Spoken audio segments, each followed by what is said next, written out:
Copy আমরা জাবেদা-নগর দিতে পারব এবং জাবেদা-নগর দিলেই আপিল শুনানি হতে কোনো আপনার কোনো অসুবিধা নেই। আর ওনাকে জামিন দিয়েছে আগামী 4 জুলাই পর্যন্ত। উনি বলেছেন আপিলের কাস্টমস হলো যখন একবার অ্যাডমিশন হবে তখন এটা আপিল নিষ্পত্তি না হওয়া পর্যন্ত এটা হবে, কিন্তু এটা আইনের কোথাও নাই, এটা কাস্টমস। আমাকে জিজ্ঞেস করছিল হাইকোর্ট ডিভিশন। নর্মালি হাইকোর্ট ডিভিশনের পেন্ডিং আপিলে যদি জামিন হয় কারো, তাকে কোর্টে আসা লাগে না, আপিল শুনানি করতে হবে। কিন্তু এখানে যেহেতু উনি at the time of admission appeal যখন আপিল শুনানির জন্য মঞ্জুর করলো তখনই উনি একটি লিমিটেড পিরিয়ডের জন্য জামিন দিয়েছিলেন। পরবর্তীতে এনএগেইনস্ট একটা পার্টের জন্য আমরা হাইকোর্টে যাই, হাইকোর্টের রুল অ্যাবসলিউট করে ওই পার্টটা বাতিল করে দেওয়া হয়। কাজেই পুরো ম্যাটারটা এখন সিসির ওনার কোর্টে, যদিও আমরা হাইকোর্টের রায়টা পাইনি। তবে আমরা বলেছি absolutely description of the court, উনি জামিন কতদিনের জন্য দিবেন নাকি নিষ্পত্তি হওয়া পর্যন্ত দিবেন সেটা কোর্টে রাখতে হবে। সেই হিসাবে কোর্ট আগের যে ধারাবাহিকতা, ওই ধারাবাহিকতাই রক্ষা করে আগামী 4 জুলাই পর্যন্ত ওনাকে জামিন দিয়েছে। এতে আইনের কোনো ব্যত্যয় ঘটেনি এবং উনি যে আসলেই যে ওনাকে জামিন দিতে হবে আপিল নিষ্পত্তি না হওয়া পর্যন্ত এইটা কোনো আইনে এটা কোথাও নাই। কাজেই ওনার আগের ধারাবাহিকতা রক্ষা করেই 4 জুলাই পর্যন্ত জামিন দেওয়া হবে। এখানে যে কাস্টমস, সেই কাস্টমস তো ওনার বেলা পর্যন্ত হবে না। না কাস্টমস তো না, এই কাস্টমসটা হাইকোর্ট ডিভিশন। এখানে এই কাস্টমস তো আমি অন্য মামলার সঙ্গে ছিলাম যে এই কাস্টমস এখানে নাই, কারণ এটা তো ওনার ডিসক্রিপশন, উনি কতদিন দিবেন।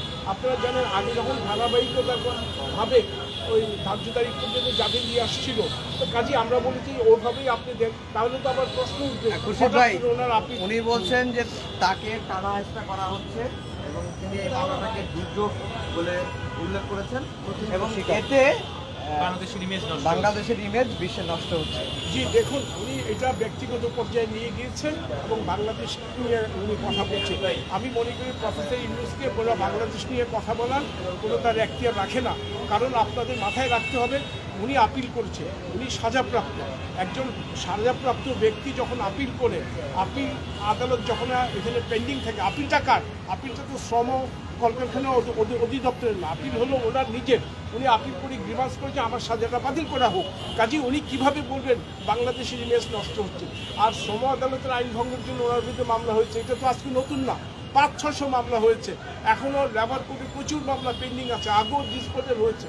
আপনাদের অ্যাসিডিভির কর্ণধার শ্রম আইন ভঙ্গের দায়ে ওনার সাজা হয়েছে, ওনার আপিলও পেন্ডিং। কাজেই অ্যাসি পরিবহনের বাংলাদেশের ইমেজ নিয়ে নষ্ট হয় না, ওনার ইমেজ নিয়ে নষ্ট হবে কেন? আর উনি তো যেদিন হাজির হয়েছে সেদিন উনি এখানে জামিন পেয়েছে, যেদিন আপিল করেছেন। এবং বাংলাদেশকে নিয়ে কথা বলার এটা অধ্যত্ত ওনার নাই। আমি মনে করব একটি আপিলকে নিয়ে শুনানি করে বাংলাদেশ রাষ্ট্রকে নিয়ে কথা বলার এটা অধ্যত্তপূর্ণ আচরণ, এটা উনি বলার এখতিয়ার রাখে না। আপনাকে মাথায় রাখতে হবে প্রফেসর ইউনূস কিন্তু এখানে সাজাপ্রাপ্ত আসামি এবং ওনার যে দণ্ড মওকুফের জন্য উনি এখানে করেছিলেন সেটা হাইকোর্ট বাতিল করে দিয়েছে। ওনার দণ্ড এখনও অ্যালাইভ। কাজেই দণ্ড মাথায় নিয়ে আপনি এত বড় অধ্যত্তপূর্ণ আচরণ করা আইনের দৃষ্টিতে সমীচীন নয়। কাজেই ওনাকে মাথায় রাখতে হবে সাজাপ্রাপ্ত আসামি, সাজাপ্রাপ্ত আসামি হিসেবে আপিল করেছেন। বাংলাদেশ নিয়ে যদি ডক্টর ইউনূস কথা বলতে না পারে, তাকে অ্যাসিডিভির পরিমাণে মালিক করবে বা আপনি বলবো? অবশ্যই না, অবশ্যই কেউ কথা বলতে পারবে না, কারণ উনি সাজাপ্রাপ্ত আসামি। ওনার পার্টিকুলার একটা কেসের সাক্ষ্য প্রমাণের ভিত্তিতে ওনার সাজা হয়েছে, উনি কথা বলতে পারবেন, মামলা নিয়ে কথা বলুন, আমাদের কোনো আপত্তি নেই। আগেও বলেছেন, ওনার আইনজীবী বলেছেন এবং উনি আর্জি করেছেন, আর্জি করে জামিন বর্ধিত করেছেন। সেখানে উনি বাংলাদেশ নিয়ে কথা বলে বাংলাদেশের ইমেজের কথা বলছেন। তাই কি বাংলাদেশের ইমেজ এটা ডিপেন্ড করে প্রফেসর ইউনূসের উপর? মোটেও না, মোটেও কখনো না। যিনি একজন আইন ভঙ্গের দায়ে সাজাপ্রাপ্ত, উনি বাংলাদেশকে নিয়ে কেন কথা বলবেন? 7 জুলাইয়ের মধ্যে সে কি বাইরে যেতে পারবে? না, 6 জুলাই, 4 জুলাই, 4 জুলাই। এখন হাইকোর্টের নির্দেশনা আছে, ওনারা যদি বিদেশ যেতে যায় কোর্টকে অবহিত করে ইন্টিমেশন দিয়ে ওখানে যেতে পারবে, সেটা কোনো আইনগত বাধা নেই।